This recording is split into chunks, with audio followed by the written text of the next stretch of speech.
Bonjour chers téléspectateurs d'Equivox TV, voici les informations de ce vendredi 31 janvier 2020. La sortie du président Macky Sall sur l'exercice des libertés publiques au Sénégal, alors même que le collectif Ñoo Lank projette de marcher ce vendredi contre la hausse du prix de l'électricité, compte parmi les nombreux sujets traités par la livraison du jour des quotidiens. Des journaux reviennent sur les déclarations de Macky Sall relatives aux garanties accordées aux citoyens pour l'exercice de leur droit de marche à condition que cela ne soit pas source de troubles à l'ordre public. Cela veut dire que si l'on décide de marcher devant le palais de la République, c'est qu'on ne veut pas faire une marche pacifique, a déclaré le président de la République. Le président Sall fait ainsi allusion à l'affaire Guy Marius Sagna, du nom de l'activiste leader du mouvement France Dégage, interpellé devant les grilles du palais de la République il y a quelques semaines au cours d'une marche de protestation contre la hausse du prix de l'électricité. Il a été inculpé et placé en détention pour attroupement, trouble à l'ordre public et participation à une manifestation non autorisée. Ses soutiens demandent sa libération en faisant valoir que la marche est un droit reconnu par la Constitution. Mais Macky bande les muscles, estime Walf Quotidien. Il observe que le chef de l'État sénégalais n'est pas insensible aux critiques des défenseurs des droits humains qui lui reprochent la restriction des libertés, l'emprisonnement d'activistes et l'interdiction systématique de manifestations. Mais sa dernière réaction sur ce sujet est sans appel, souligne Walf Quotidien. Le Soleil parlait également du même sujet en filigrane, en lien avec le lancement du rapport pays du mécanisme africain d'évaluation par les pays pairs. Comptes et mécomptes de la gouvernance Sall affiche ainsi enquête selon lequel Quotidien, lors du lancement du rapport pays du Mayeb, l'ombre de Guy Marius Sagna, maintenu en prison pour avoir manifesté contre la hausse du prix de l'électricité, a plané au CICAD où se tenait la cérémonie. Une copie à revoir selon Sud Quotidien qui évoque aussi l'évaluation de la gouvernance politique, économique et sociale du président Sall par ses pairs africains.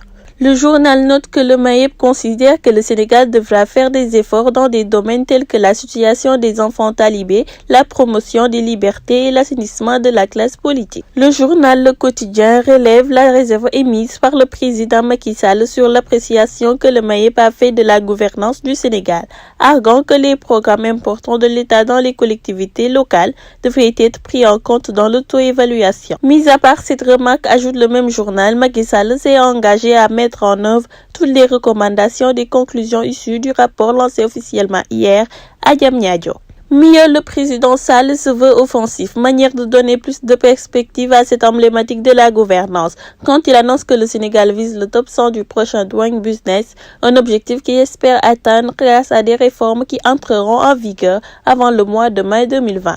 Là, ces critiques s'intéressent à la marche que le collectif Ñoo Lank projette d'organiser ce vendredi contre la hausse du prix de l'électricité et pour la libération de Guy Marius Sagna. Ñoo Lank veut une marée humaine, titre la critique prédisant un vendredi électrique et explosif. Le Témoin Quotidien évoque la hausse des prix de certains produits de consommation courante, lait, huile, riz, après l'électricité. L'Observateur revient sur les meurtres et découvertes macabres de ces derniers jours et dernières semaines. Ces morts qui hantent encore le pays, affiche le journal. L'évidence affiche à sa une risque dans le camp présidentiel, Maître Moussa Diop suspendu. Vox Populi, dans la même logique, marginalisé par son leader, mine pas une guerre de positionnement et une léthargie. Macky 2012, chronique d'une autodestruction. Comment Macky a affaibli sa coalition. Direct News revient sur le séjour du ministre des Affaires étrangères en France. Mystère autour d'un séjour, réception du pont de Foundiougne. Direct News revient sur le séjour du ministère des Affaires étrangères en France. Amadou Ba en France. Mystère autour d'un séjour. Le président Macky Sall ôte le ministre de l'économie du jeu.